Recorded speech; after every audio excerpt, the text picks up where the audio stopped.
దొనకొండ మండలం గుడిపాడు, దొండపాడు, గంగదేవపల్లి గ్రామాల్లో మన ఊరు మన శివన్నకు విశేష స్పందన లభించింది.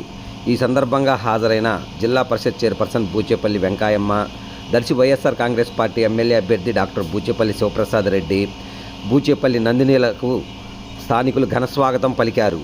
దుశ్శాలువాలు, పూలమాలలతో ఘనంగా సత్కరించారు. బూచేపల్లిని ఆప్యాయంగా పలకరిస్తూ తమ అభిమానాన్ని చాటుకున్నారు. భారీ సంఖ్యలో ప్రజలు హాజరై కార్యక్రమాన్ని విజయవంతం చేశారు.